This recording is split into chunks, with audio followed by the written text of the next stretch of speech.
الذين آمنوا ولم يلبسوا إيمانهم بظلم أولئك لهم الأمن وهم مهتدون. السلام علیکم ورحمۃ اللہ وبرکاتہ. الحمد للہ نحمده ونستعینه ونستغفره ونعوذ باللہ من شرور انفسنا ومن سیئات اعمالنا. من يهده الله فلا مضل له ومن يضلل فلا هادي له وأشهد أن لا إله إلا الله وحده لا شريك له وأشهد أن محمدا عبده ورسوله. يا أيها الذين آمنوا اتقوا الله حق تقاته ولا تموتن إلا وأنتم مسلمون. يا أيها الناس اتقوا ربكم الذي خلقكم من نفس واحدة وخلق منها زوجها وبث منهما رجالا كثيرا ونساء واتقوا الله الذي تساءلون به والأرحام إن الله كان عليكم رقيبا. يا أيها الذين آمنوا اتقوا الله وقولوا قولا سديدا يصلح لكم أعمالكم ويغفر لكم ذنوبكم ومن يطع الله ورسوله فقد فاز فوزا عظيما. أما بعد فإن خير الحديث كتاب الله وخير الهدي هدي محمد صلى الله عليه وسلم وشر الأمور محدثاتها وكل محدثة بدعة وكل بدعة ضلالة وكل ضلالة في النار.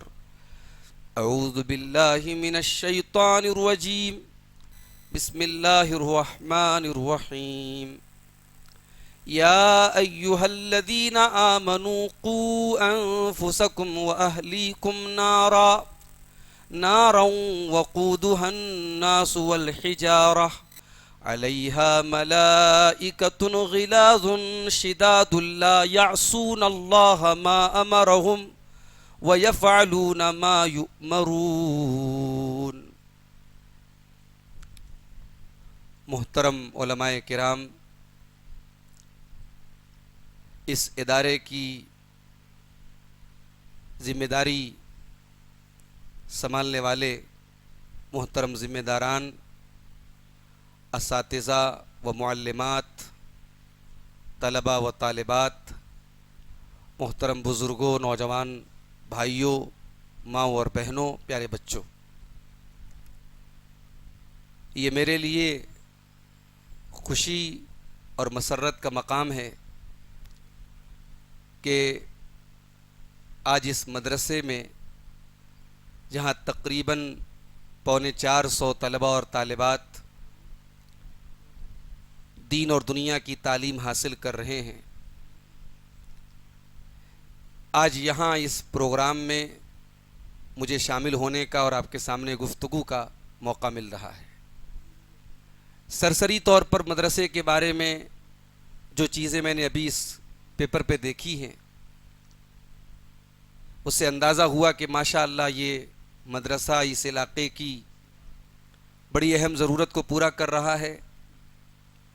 اللہ سے دعا کرتا ہوں اللہ اس مدرسے کو مزید ترقی عطا فرمائے، اور جو بچے بچیاں یہاں پڑھ رہے ہیں اللہ تعالیٰ ان کو دین کا سچا خادم بنائے.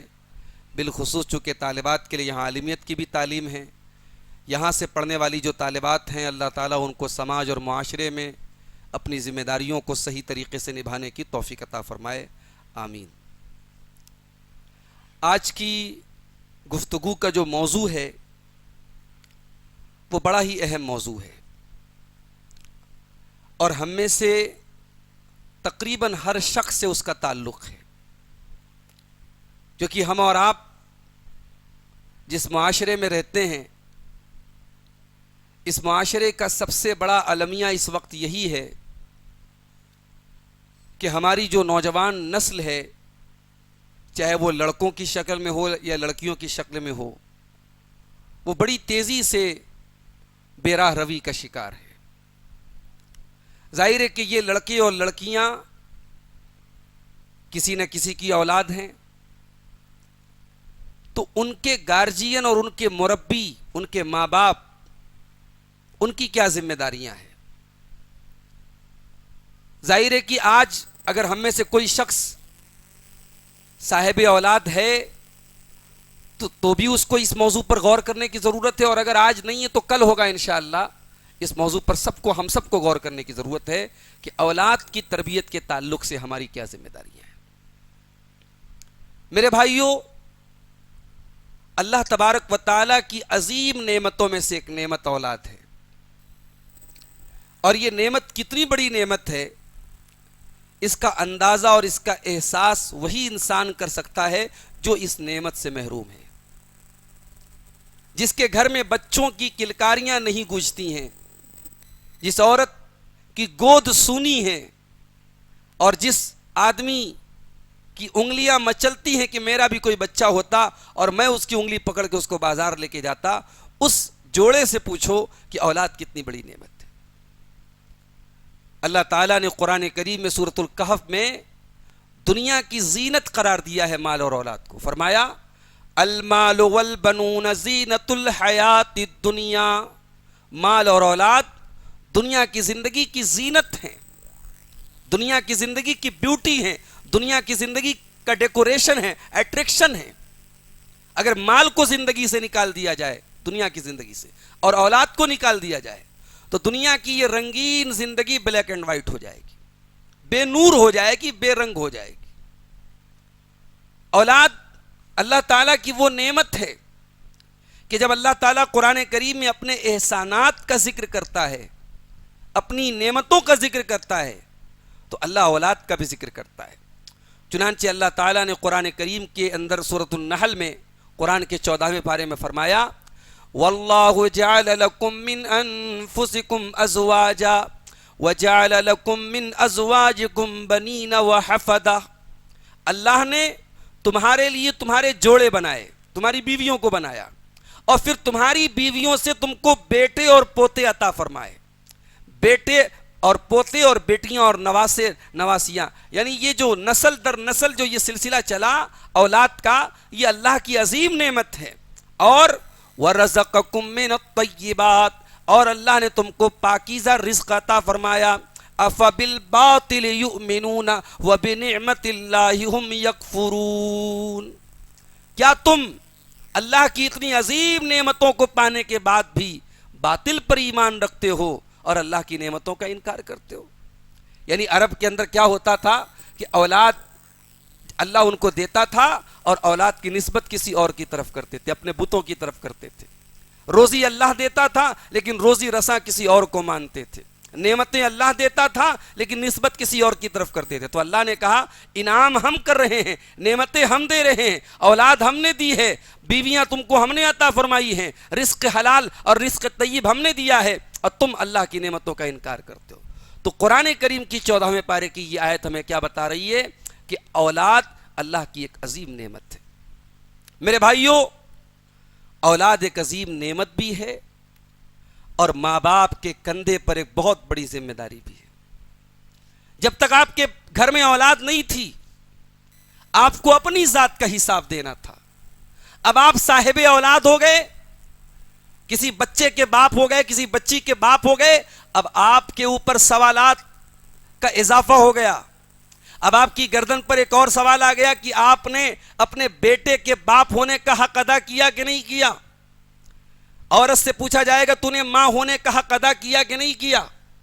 اللہ کے پیارے نبی صلی اللہ علیہ وسلم فرماتے ہیں کلکم راع وکلکم مسئول عن رعیتہ، تم میں سے ہر شخص ذمہ دار ہے، نگراں ہے، سرپرست ہے، گارجین ہے، اور جس چیز کا وہ گارجین ہے اس کے بارے میں حساب دینا پڑے گا۔ فالرجل راع علی اہل بیتہ، آدمی ذمہ دار ہے اپنے تمام اہل بیت کا، اپنی پوری فیملی کا، اور اپنی فیملی کا اسے حساب دینا پڑے گا. والمرأۃ راعیۃ علی بیت زوجہا, اور گھر کے اندر جو انٹرنل میٹرز ہیں, گھر کے اندر بچیوں کی تربیت کا معاملہ ہے, گھر کے اندر کے جتنے مسائل ہیں, عورت اس کی ذمہ دار ہے اور عورت سے سوال کیا جائے گا. میرے بھائیوں, آج ماں باپ کے فضائل اور ماں باپ کے احسانات پر ہم نے بڑی تقریریں سنی ہیں. آپ نے سنا ہے اور صحیح سنا ہے کہ ماں کے قدموں کے نیچے اولاد کی جنت ہے. آپ نے سنا ہے اور صحیح سنا ہے کہ باپ جنت کا دروازہ ہے.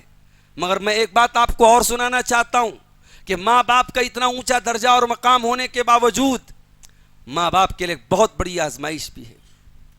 اولاد کی تربیت میں اگر ماں باپ نے کوتاہی سے کام لیا, اولاد کی تربیت کے معاملے میں خیانت سے کام لیا, تو یہ چیز ماں باپ کے لیے ہلاکت کا اور تباہی کا سبب بن سکتی ہے. اللہ کے پیارے نبی صلی اللہ علیہ وسلم فرماتے ہیں کہ کل مولود یولد علی الفطرہ, ہر بچہ فطرت پر پیدا ہوتا ہے. اس کے ماں باپ اسے یہودی بناتے ہیں, اس کے ماں باپ اسے نصرانی بناتے ہیں, اس کے ماں باپ اسے مجوسی بناتے ہیں. یعنی آپ سوچئے کہ بچہ جب پیدا ہوا عقیدہ صحیح تھا, ایمان درست تھا, اگر بچے کا ایمان خراب ہوا, اس کا عقیدہ خراب ہوا, اللہ کے پیارے نبی فرماتے ہیں کہ پہلا فیکٹر اور پہلی وجہ کیا ہے؟ اس کے ماں باپ ہے. اسی طریقے سے اللہ کے پیارے نبی فرماتے ہیں کہ اللہ تبارک و تعالیٰ نے اگر کسی بندے کے اوپر کوئی ذمہ داری ڈالی ہے, ما من عبد یسترعیہ اللہ رعیۃ, اگر کسی بندے کے اوپر اللہ تعالیٰ نے کوئی ذمہ داری ڈالی ہے, ثم یموت وہو غاش لرعیتہ, اور اپنی ذمہ داری کے ساتھ وہ دھوکہ کرتے ہوئے, فراڈ کرتے ہوئے دنیا سے چلا گیا, الا حرم اللہ علیہ الجنہ, ایسے انسان کے اوپر جنت حرام ہو جائے گی. وہ ماں کیا جواب دے گی اللہ کی بارگاہ میں جس کی جوان بیٹیاں غلط راستے پر چل رہی تھی اور ماں ان کی تربیت سے بے خبر تھی؟ وہ باپ کیا جواب دے گا اللہ کی بارگاہ میں جو جوان بیٹوں کا باپ تھا اور اس کے بیٹے دنیا جہان کی برائیوں میں مبتلا تھے؟ کیا وہ اللہ کے یہاں یہ کہہ کے اپنا دامن بچا لے گا کہ نہیں اے میرے رب, میں تو تہجد گزار تھا, میں تو نمازی تھا, میں تو بڑا متقی تھا؟ میرے پیارے ساتھیوں, آپ کی اولاد آپ کی ذمہ داری ہے. اگر آپ نے اپنی اولاد کی تربیت کا حق ادا نہیں کیا, اللہ رب العالمین کے یہاں بڑی سخت سزا ہے. اللہ کے نبی فرماتے ہیں جس نے اپنی ذمہ داری کے ساتھ خیانت کی اور اسی حال میں مر گیا, اس کے اوپر جنت حرام ہو جائے گی. میرے بھائیوں, میں نے جو آیت کریمہ آپ کے سامنے پڑھی تھی خطبہ مسنونہ کے بعد, وہ قرآن کریم کے 28ویں پارے کی آیت تھی, سورہ تحریم کی. اس آیت میں اللہ تعالیٰ نے ہمیں اور آپ کو, ایمان والوں کو, دو باتوں کا حکم دیا. یا ایھا الذین آمنوا قوا انفسکم واہلیکم نارا, اے ایمان والو اپنے آپ کو اور اپنے گھر والوں کو جہنم کی آگ سے بچاؤ. غور کیجئے گا بھئی, اللہ تبارک و تعالیٰ نے اگر اتنا کہہ دیا ہوتا کہ اپنے آپ کو جہنم کی آگ سے بچاؤ تو کافی تھا, مگر نہیں. صرف اپنی فکر کرنا اور اپنی فیملی کی آخرت کے بارے میں کوئی تیاری نہ کرنا, یہ ایمان والے کی شان نہیں ہے. ایمان والا جس طریقے سے اپنی آخرت کو بنانے کی فکر کرتا ہے, اپنے پریوار اور اپنی فیملی, اپنے کنبے کی بھی فکر کرتا ہے. بھئی دنیا میں کیا ہوتا ہے, ہم کسی بڑے ہوٹل میں بریانی کھانے جاتے ہیں تو اپنی بیگم کو, اپنے بچوں کو لے کے جاتے ہیں. کسی اچھی جگہ تفریح کے لیے جاتے ہیں تو اپنے بچوں کے ساتھ جاتے ہیں. باہر کوئی اچھا سامان کھاتے ہیں تو ہماری کوشش کیا ہوتی ہے, ہماری فیملی بھی شامل ہو جائے. اگر نہیں لے کے جا سکے تو ہم گھر پہ لا کے کھلاتے ہیں. یہی تو دستور ہے ہمارا. اپنی خوشیوں میں ہم اپنے بچوں کو شریک کرتے ہیں اور اتنی محبت کرتے ہیں اپنی فیملی سے کہ ذرا سی کھروچ آ جائے. ابھی ہماری بچی ہمارے ساتھ آئی ہے, فیملی ہمارے ساتھ آئی ہے, وہ ممبئی میں ہم لوگ تھے. بچی کے پیر کے انگوٹھے میں ذرا سی کھروچ آ گئی, چوٹ لگ گئی, چمڑا اس کا چھل گیا.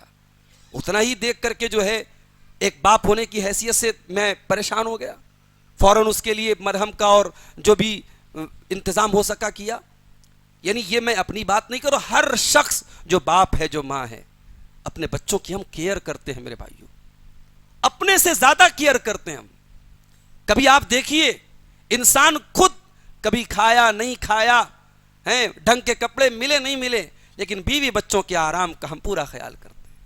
اللہ تعالیٰ نے عجیب و غریب محبت ڈالی ہے پریوار کی اور فیملی کی. اللہ ہماری اس محبت کو ہمیں یاد دلا رہا ہے.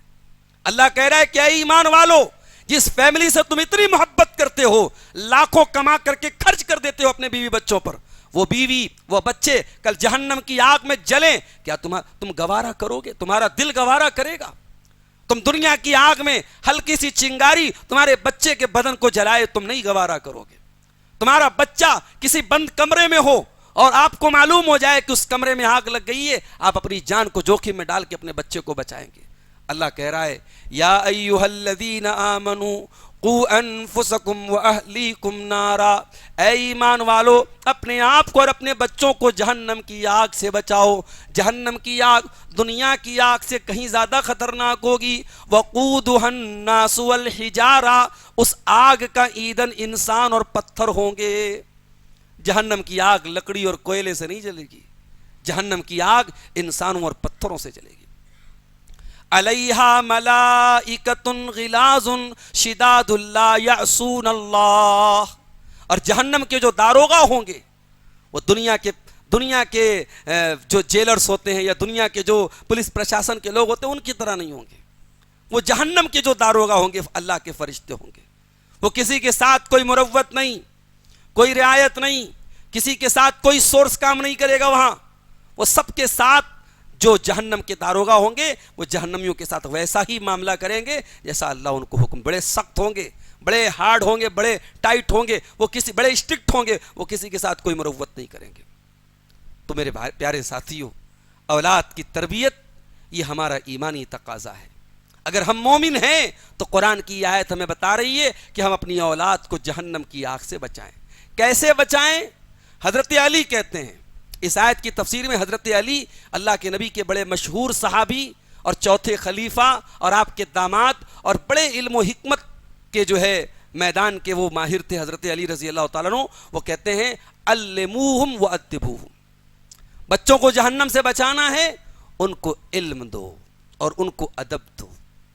علم تو ہم دے رہے ہیں، ہمارا بچہ کانوینٹ میں پڑھ رہا ہے ماشاءاللہ، انٹر کر لیا اس نے، 10+2 کر لیا، انجینئرنگ میں ایڈمیشن ہو گیا، نیٹ کوالیفائی کر لیا، پی ایچ ڈی کرنے لگا۔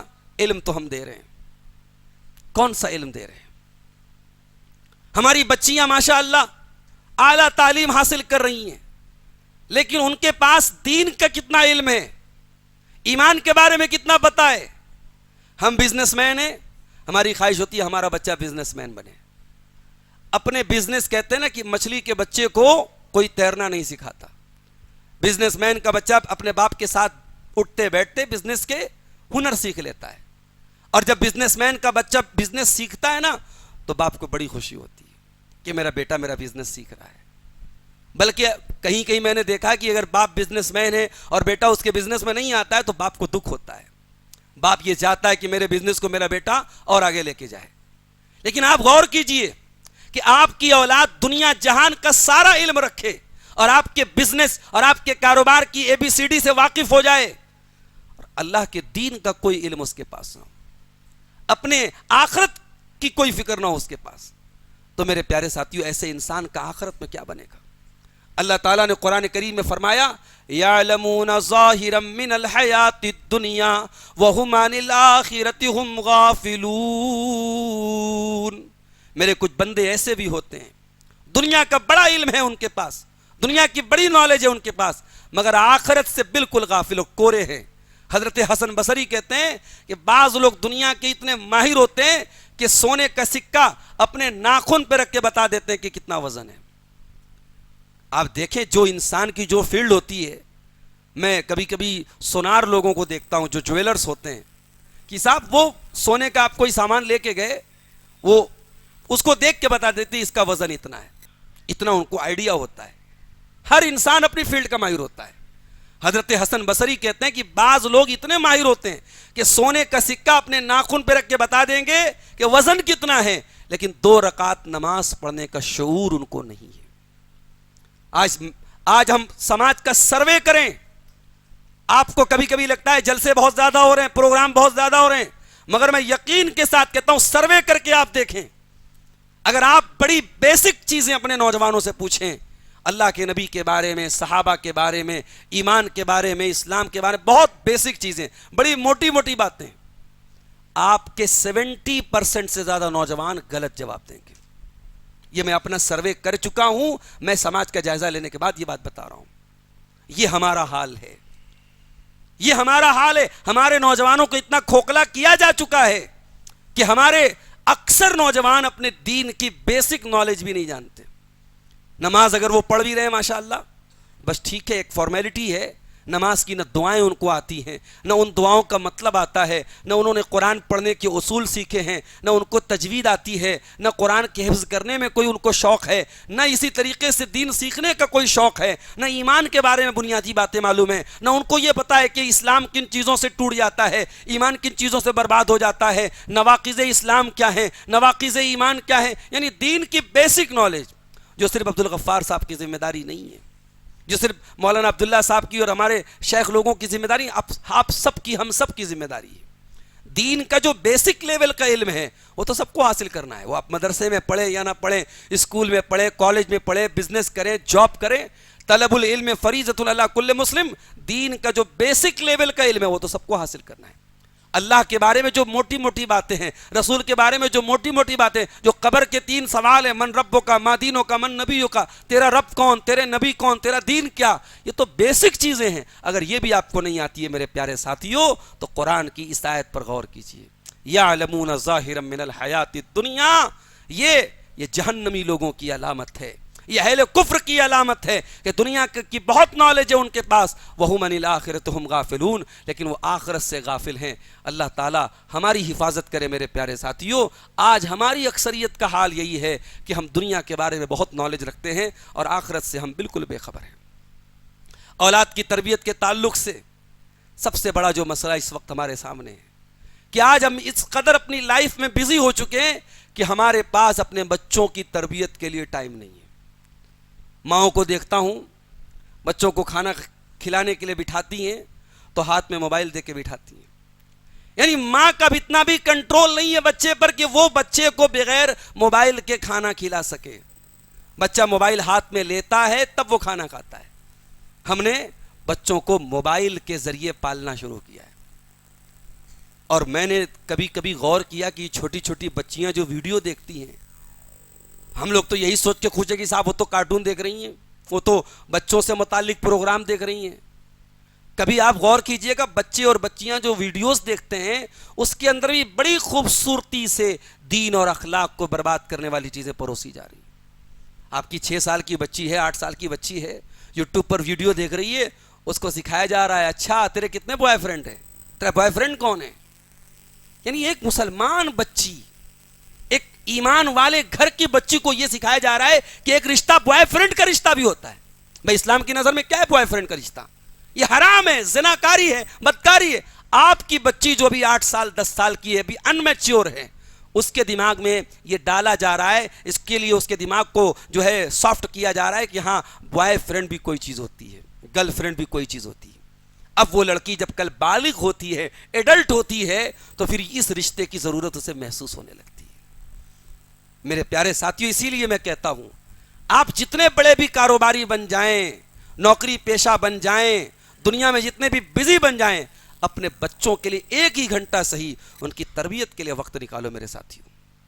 اگر آپ کہتے ہیں نہیں مولانا صاحب بہت مشکل ہے، ہماری زندگی بہت بزی ہے، میں ایسے والدین کو بھی جانتا ہوں جن کے بچے انڈیا میں رہتے ہیں، یو پی میں رہتے ہیں، حیدرآباد میں رہتے ہیں، وہ سعودی اور گلف میں رہتے ہیں، لیکن انہوں نے اپنے بزی شیڈیول میں سے معمول بنایا ہے کہ 1 گھنٹہ وہ ڈیلی نکالتے ہیں اور اس 1 گھنٹے میں وہ اپنے بچوں کی تربیت پر نظر رکھتے ہیں، ان سے ان کے دن بھر کا شیڈیول پوچھتے ہیں، ان کو کچھ نہیں تو کچھ نبیوں کے واقعات سناتے ہیں، صحابہ کے واقعات سناتے ہیں، قرآن کی کچھ آیتوں کے بارے کچھ نہ کچھ ان کو دین کی باتیں سکھاتے ہیں. ہم تو علماء کے بیچ میں جب بیٹھتے ہیں تو وہاں پر بھی ہم لوگ اس بات پر ڈسکس کرتے ہیں کہ آج ہمارے بچوں کو بگاڑنے کے لیے جتنا لٹریچر تیار کیا گیا ہے، بنانے کے لیے اس کا 0% بھی تیار نہیں ہوا ہے. یوٹیوب بھرا پڑا ہے آپ کے بچوں کو بگاڑنے والی چیزوں سے، اتنا بڑا کنٹینٹ ہے، اس کے مقابلے میں آپ کے بچوں کو بنانے کے لیے جو کنٹینٹ ہے وہ بہت بہت کم ہے. ایک وہ عبد الباری نام کا بچہ آتا ہے، کارٹون سنا ہوگا آپ نے، دیکھا ہوگا، لیکن اب بچے بھی بڑے ہوشیار ہیں، ان کو چمک دمک والا چاہیے، وہ بچے عبد الباری ہٹا دیتے ہیں. ایک وہ پاکستان کے کچھ لوگوں نے بنایا ہے بعض بچیوں کا ویڈیو کارٹون، لیکن وہ سب بدعتی لوگ ہیں. میں نے دیکھا وہ 12 ربیع الاول کا مہینہ آیا تو وہ سرکار کی آمد مرحبا، مدنی کی آمد مرحبا. ہماری بچی جو ہے 6 سال کی، وہ گا رہی تھی. ایک دن میں نے کہا کہاں سے تو نے سیکھا؟ بولی وہ ویڈیو میں دیکھا میں نے کہا ارے کوئی سن لے گا تو میرے اوپر فتویٰ لگ جائے گا، کیا بول رہی تو؟ تو یہ ہے آج معاملہ. آپ اپنے بچوں کو جو نہیں سکھا رہے وہ بھی وہ یوٹیوب سے سیکھ رہے ہیں. یہ سوچیے آپ، اتنا خطرناک معاملہ یہ ہو چکا ہے. ہم علماء کے درمیان یہ بات کرتے ہیں کہ بچوں کے لیے آج ہمارے پاس کنٹینٹ نہیں ہے. بھائی سارے بڑے بڑے عالم مدینہ سے پڑھے، مکہ سے پڑھے، وہ کتابیں لکھ رہے ہیں، موٹی موٹی کتابیں، ضخیم علمی کتابیں. ارے بھائی سب سے بیسک کام بچوں کے لیے کرنے کا کام ہے. اور اللہ جزائے خیر دے، ہماری جماعت کے ایک بڑے معروف عالم ہیں شیخ ابو زید ضمیر صاحب حفظہ اللہ. میں ان کو دیکھتا ہوں کہ وہ ماشاءاللہ جو کتابیں لکھ رہے ہیں زیادہ تر بچوں کے لیے لکھ رہے ہیں. کئی کتابیں ان کی آ چکی ہیں، شاید آپ کو پتہ بھی نہ ہو، لیکن ان کی کتابیں خرید لیجئے، پتہ کیجئے، منگائیے، بچوں کے لیے بڑی مفید کتابیں. بھئی اتنے بڑے لیول کے عالم ہیں، پورے انڈیا میں، پوری دنیا میں بلائے جاتے ہیں، مگر ان کو یہ ضرورت محسوس ہوئی کہ ہمارے بچوں کے لیے کام ہونا چاہیے. تو میرے بھائیوں، بچوں کے لیے ٹائم نکالو اللہ کے واسطے. یہ دولت، یہ پیسہ، یہ زمین، یہ جائیداد، یہ کس کے لیے آپ بنا رہے ہو؟ بچوں کے لیے بنا رہے ہو. اور یہ بچوں کے لیے کام آئے گی دنیا میں. بچوں کی آخرت کے لیے آپ کے پاس کیا پروگرام ہے میرے ساتھیوں؟ یہ غور کرنے کی بات. قرآن کریم میں ایک سورت ہے سورہ لقمان. جانتے ہیں لقمان کون تھے؟ کوئی بتا سکتا ہے؟ پیچھے سے کوئی بتائے، جو عالم نہ ہو، جو مدرسے کا پڑھا نہ ہو. نبی تھے؟ حکیم تھے؟ دوا بیچتے تھے؟ ہاں دوا بیچتے تھے. ایسا؟ اور کوئی؟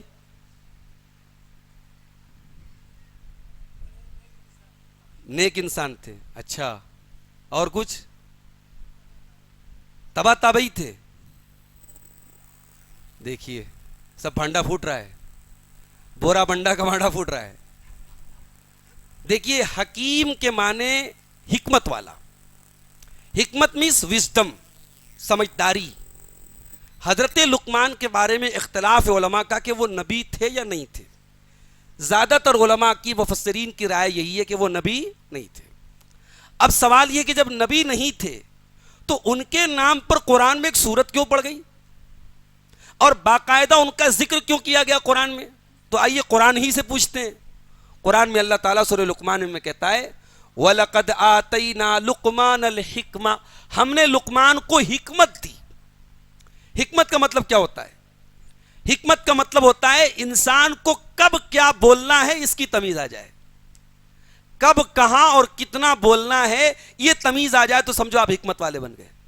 تو اللہ تعالیٰ نے لقمان کو حکمت والا بنایا تھا. اچھا اب وہ حکمت والے تھے، ان کے حکمت والے ہونے کی نشانی کیا ہے؟ اللہ نے کہا وَإِذْ قَالَ لُقْمَانُ لِابْنِهِ وَهُوَ يَعِظُهُ يَا بُنَيَّ لَا تُشْرِكْ بِاللَّهِ إِنَّ الشِّرْكَ لَظُلْمٌ عَظِيمٌ. لقمان بہت حکمت والے تھے. ان کے حکمت والے ہونے کی نشانی یہ ہے کہ وہ اپنے بچے کو نصیحت کر رہے تھے. وہ باپ حکمت والا ہے جس کی زندگی میں اپنے بچوں کے لیے نصیحت کا ٹائم ملتا ہو، اپنے بچوں کے لیے ٹائم نکالتا ہو. لقمان اللہ کے ایک نیک بندے تھے. انہوں نے اپنے بچوں کو چند نصیحتیں کی تھی. اللہ کو وہ نصیحتیں اتنی پسند آ گئی، اللہ نے قرآن کا ایک حصہ بنا دیا. اور جانتے ہو لقمان اپنے بچے کو کیا نصیحت کرتے ہیں؟ کہتے ہیں لا تشرک باللہ، اے میرے بچے تو شرک مت کرنا. ہمارے یہاں بعض لوگ تبلیغ کرتے ہیں نا، بولتے ہیں نہیں عقیدے پر ہم بات نہیں کریں گے، ہم نماز کی بات کریں گے، ہم فضائل کی بات کریں گے، ہم عقیدے پر بات نہیں کریں گے. کوئی تعویذ پہنتا ہے پہنتا رہے، کوئی قبر پہ سجدہ کرتا ہے سجدہ کرتا رہے. ارے بھائی تبلیغ کا یہ طریقہ غلط ہے. جو نبیوں کی تبلیغ کا طریقہ ہے پہلے عقیدہ صحیح کرو. لقمان حکیم اپنے بچے سے کہتے ہیں میرے بچے تو شرک مت کرنا، شرک دنیا کا سب سے بڑا پاپ ہے. اس کے بعد جب لقمان نے اللہ کا حق بتایا اپنے بچے کو تو اللہ نے ان کے بچے کو ان کا حق بتایا کہ اپنے والدین کے ساتھ اچھا سلوک. اس کے بعد لقمان کہتے ہیں اپنے بچے سے یا بنیا انہا ان تک مثقال حبۃ من خردل فتکن فی صخرۃ او فی السماوات او فی الارض یأت بها اللہ.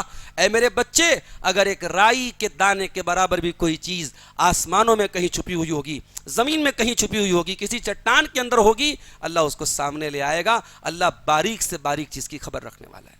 اس کے بعد حضرت لقمان کہتے ہیں اے میرے بچے، نیکی کا حکم دے، برائی سے روک، اور اگر اس راستے میں مصیبتیں آئیں تو صبر سے کام لے. اپنے بچے سے کہتے ہیں نماز قائم کر، اپنے بچے سے کہتے ہیں زمین میں اکڑ کے مت چل، اپنے بچے سے کہتے ہیں گال پھلا کے نہ مل. اخلاق سنوارتے اپنے بچے کا. آپ اپنے بچوں کا آخری بار آپ نے کب اپنے بچے کے اخلاق کو سنبھالنے کے لیے، سنوارنے کے لیے کوئی بات کہی ہے؟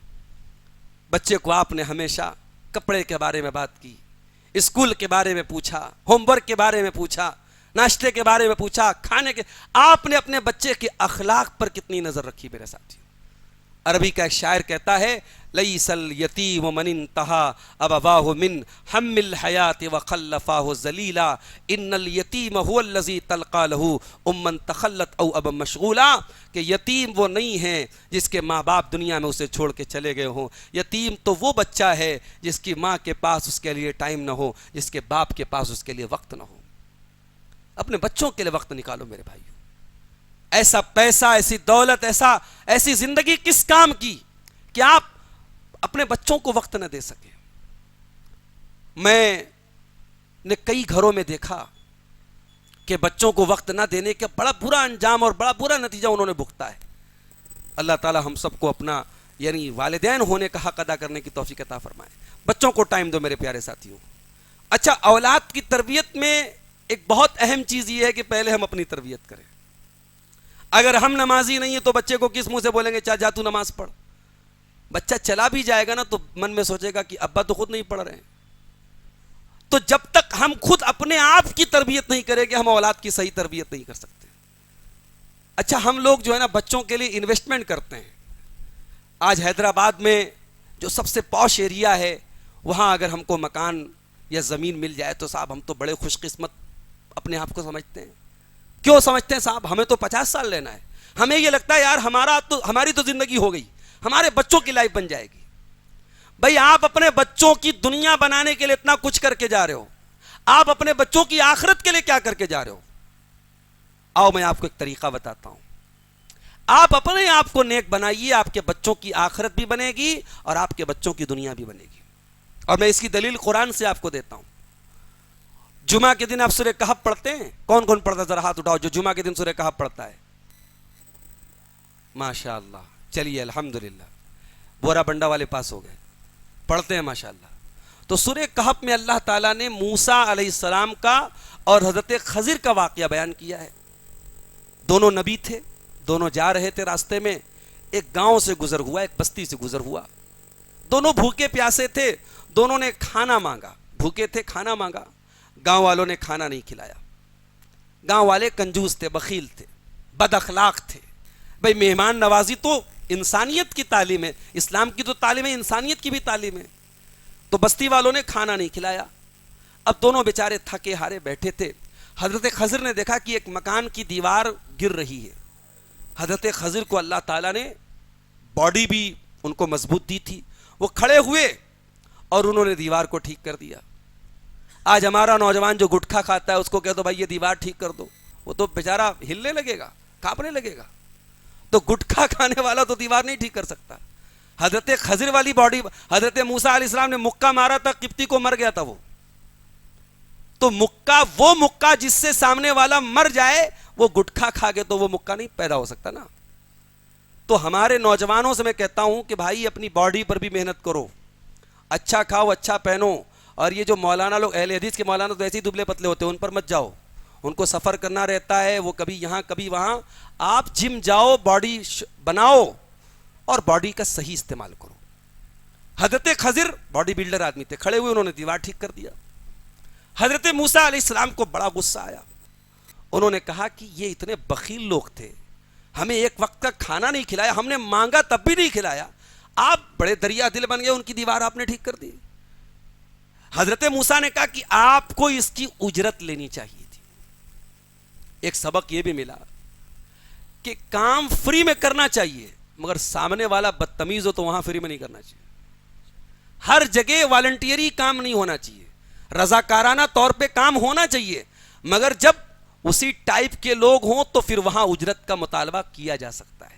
حضرت موسیٰ نے کہا کہ آپ کو اجرت لینی چاہیے تھی, تو حضرت خضر نے کہا کہ دیکھو بھائی, وہ جو دو دیوار تھی وہ دو یتیم بچوں کی دیوار تھی. یتیم کس کو بولتے ہیں؟ کوئی بتائے بھائی, یتیم کس کو بولتے ہیں؟ جس کے ماں باپ دونوں ہیں؟ نہیں, پہلے کنفرم کیجئے, ماں باپ دونوں یا صرف باپ یا صرف ماں؟ صرف باپ. اصل جو ہے یتیم باپ کے مرنے پر ہوتا ہے, ٹھیک ہے. ماں کے مرنے پر بھی ہم یتیم بولتے ہیں محاورے کے اعتبار سے, مگر شریعت کی ٹرم میں اصل یتیمی کیا ہے؟ باپ کا دنیا سے چلا جانا. اچھا یہ بھی یاد رکھیے کہ یتیم جب تک نابالغ ہے تب تک یتیم ہے, بالغ ہو گیا تو اب وہ خود اپنے پیر پہ کھڑا ہو گیا. تو وہ دونوں بچے یتیم تھے, یعنی نابالغ بچے تھے, اور باپ مر چکا تھا. اور ہم جانتے ہیں کہ جو بچہ یتیم ہوتا ہے اور باپ نہیں ہے اس کا, تو ظاہر ہے کہ کمزور ہے, کوئی بھی اس کو مار سکتا ہے, ڈانٹ سکتا ہے, کون اس کا ڈیفینس کرنے والا ہے؟ تو حضرت خضر نے کہا کہ اے موسیٰ, وَأَمَّا الْجِدَارُ فَكَانَ لِغُلَامَيْنِ يَتِيمَيْنِ فِي الْمَدِينَةِ وَكَانَ تَحْتَهُ كَنْزٌ لَهُمَا, اے موسیٰ اس دیوار کے نیچے ان دونوں یتیم بچوں کے باپ نے خزانہ چھپایا تھا اپنی اولاد کے لیے. اولاد کے لیے باپ نے خزانہ چھپایا تھا اور باپ مر گیا تھا. وَكَانَ أَبُوهُمَا صَالِحًا, اور باپ ایک نیک انسان تھا. باپ نیک انسان تھا, مر چکا ہے, مرے ہوئے کئی سال گزر گئے, اور آج اس کے یتیم بچوں کے لیے باپ نے جو جمع پوجی اکٹھا کی تھی, دیوار گرتی, وہ جمع پوجی گاؤں والے لوٹ لیتے. اللہ نے اپنے ایک نبی کو حکم دیا حضرت خضر کو کہ جاؤ, باپ نیک تھا, نیک باپ کی اولاد کے ساتھ یہ انیائے نہ ہونے پائے, جاؤ اے خضر اس کی دیوار کو ٹھیک کر دو. علامہ ابن کثیر اس آیت کی تفسیر میں لکھتے ہیں کہ ان دونوں بچوں کی نیکی کا ان کو بدلہ نہیں ملا, ان کے باپ کی نیکی کا بدلہ ملا.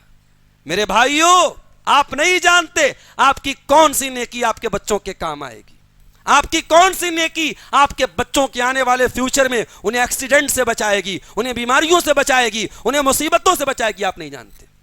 اس لیے نیکیاں کیا کرو اپنی اولاد کے لیے.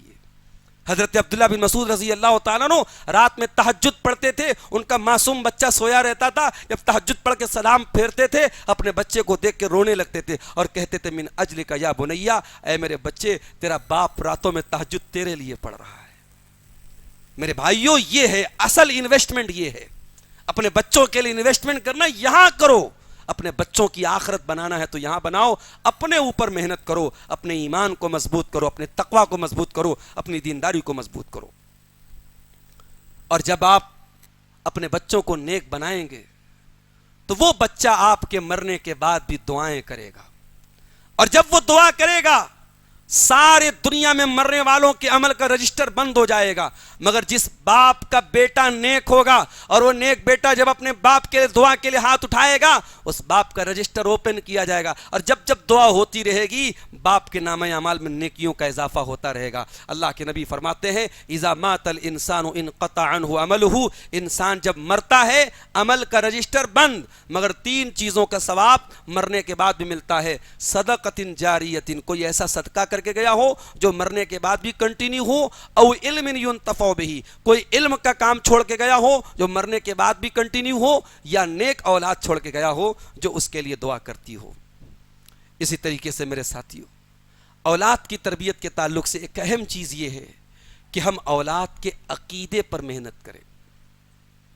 آج کا جو دور ہے آپ نہیں سمجھ سکتے اور نہیں تصور نہیں کر سکتے کہ آنے والے دور میں آپ کے بچوں کے عقیدے کو بگاڑنے کے لیے کیا کیا کیا جائے گا. میں نے ایسے بچوں کو دیکھا ہے, بڑے دیندار گھروں کے اور بڑے موحد گھروں کے بچے تھے, اور دوسرے ماحول میں دوسرے شہر میں گئے اور وہاں سے قادیانی بن کے واپس آئے, وہاں سے وہ شکیل بن حنیف کے پیروکار بن کے آئے, جھوٹے نبی کے ماننے والے بن کے آئے, اپنی آخرت کو برباد کر کے آئے.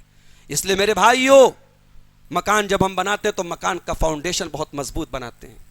اپنے بچوں کی فاؤنڈیشن کو مضبوط بناؤ, اگر ابراہیم علیہ الصلوۃ والسلام جیسا پیغمبر اللہ سے دعا کرتا ہے وَجْنُبْنِي وَبَنِيَّ أَن نَعْبُدَ الْأَصْنَامَ کہ اللہ مجھے اور میرے بچوں کو بت پرستی سے بچا، شرک سے بچا، تو ہماری اور آپ کی کیا حیثیت ہے میرے پیارے ساتھیو؟ اپنی اور اپنے بچوں کے عقیدے کی فکر کیجئے اور اس پر محنت کیجئے۔ میں ایک مثال آپ کو دینا چاہتا ہوں۔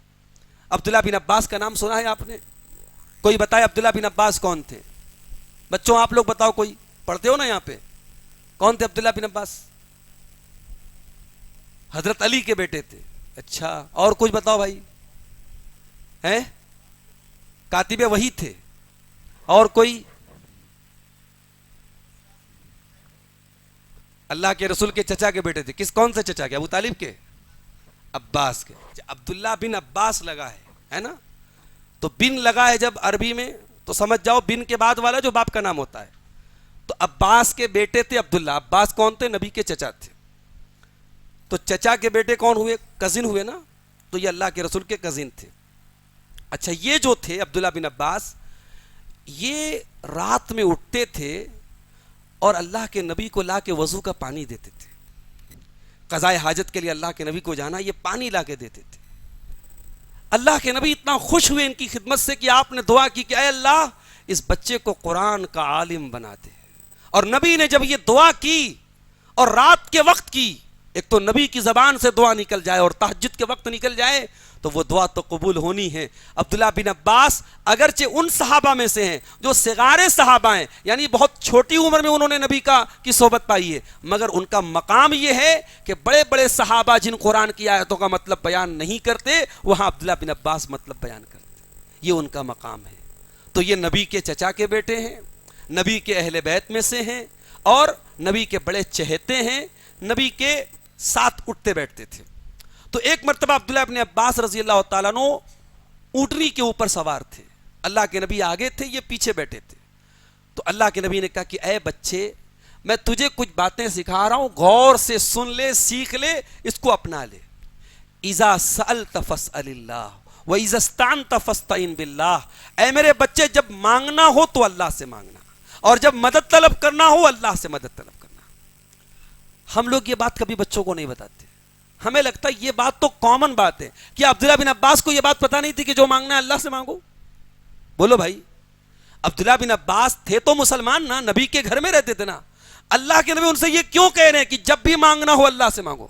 پتا یہ چلا کہ توحید ایک ایسی چیز ہے کہ اس کو بار بار ریپیٹ کیا جائے، اس کو بار بار دہرایا جائے۔ آپ اپنے بچے کو توحید اتنی مرتبہ سکھائیے کہ آپ کا بچہ نیند میں بھی اگر نام لے تو اللہ کا نام لے۔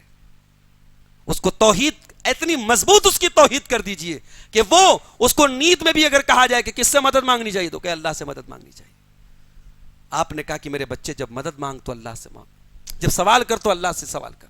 اور اے میرے بچے یاد رکھ، اللہ کی حفاظت کر، اللہ تیری حفاظت کرے گا۔ اللہ کی حفاظت کر مطلب اللہ کے دین کی حفاظت کر، اللہ کے قانون کی حفاظت کر، اللہ کی شریعت کی حفاظت کر، اللہ تیری حفاظت کرے گا اور اللہ تیری مدد کے لیے سامنے ہوگا۔ اور اے میرے بچے، اگر ساری دنیا مل کر کے تجھے کوئی فائدہ پہنچانا چاہے تو نہیں پہنچا سکتی سوائے اس کے جو اللہ نے تیری تقدیر میں لکھا ہے، اور ساری دنیا مل کر کے اگر تیرا کچھ بگاڑنا چاہے تو نہیں بگاڑ سکتی سوائے اس کے جو اللہ نے تیری تقدیر میں لکھا ہے۔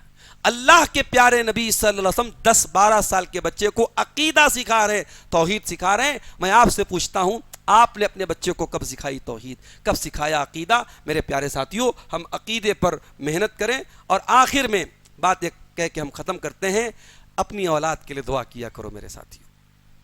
تربیت کی جو کوشش کرتے ہیں کرتے رہیں، دعا کرتے رہیں۔ دعا بہت بڑا ہتھیار ہے، بہت بڑا وسیلہ اور ذریعہ ہے۔ رب اجعلنی مقیم الصلاۃ ومن ذریتی ربنا وتقبل دعا۔ ابراہیم علیہ السلام نے یہ دعا سکھائی، اس کو یاد کر لو کہ اے میرے رب، مجھے نماز قائم کرنے والا بنا، میری اولاد کو نماز قائم کرنے والا بنا۔ اور اللہ تعالیٰ نے قرآن کے 19ویں پارے میں اپنے نیک بندوں کی ایک دعا ہمیں سکھائی کہ ربنا ہب لنا من ازواجنا وذریاتنا قرۃ اعین، کہ اے پروردگار ہمارے بیوی بچوں کو ہماری آنکھوں کی ٹھنڈک بنا دے اور ہمیں متقیوں کا امام بنا دے۔ صرف متقی مت بنیے، اپنے تقوی کے لیول کو اتنا ہائی کیجئے کہ متقیوں کے امام بن جائیے. یہ دعا میرے پیارے ساتھیوں اس کو آپ پڑھیے. یہ چند باتیں تربیت اولاد کے تعلق سے آپ کے سامنے میں نے رکھی ہیں. چونکہ بہت لمبی گفتگو کرنا مناسب نہیں ہے اور مغرب کے بعد ایک اور پروگرام بھی ہمیں کرنا ہے اسی آپ ہی کے علاقے میں دوسری مسجد پر. تو ہم اللہ سے دعا کرتے ہیں کہ تربیت اولاد کے تعلق سے یہ چند باتیں جو رکھی گئی ہیں اللہ تعالی ہم سب کو ان پر عمل کرنے کی توفیق عطا فرمائے. رب العالمین ہمارے بچوں کو ہماری آنکھوں کی ٹھنڈک بنائے اور خاص طور سے اس ادارے میں مدرسہ دارالامن میں جو بچے پڑھ رہے ہیں اللہ تعالیٰ ان بچوں کو ان کے والدین کے حق میں ان کے اساتذہ کے حق میں اللہ تعالیٰ نجات کا ذریعہ بنائے, ان کو نیک اور صالح بنائے, ان کو دین اور دنیا کے علوم سے آراستہ کرے. اللہ یہاں کے تمام معلمین و معلمات کی کوششوں کو قبول فرمائے, ادارے کو مزید ترقی عطا فرمائے. رب العالمین ہمیں ایمان پر قائم رکھے, ایمان پر ہمارا خاتمہ ہو. آمین. وآخر دعوانا ان الحمد للہ رب العالمین. والسلام علیکم ورحمۃ اللہ وبرکاتہ.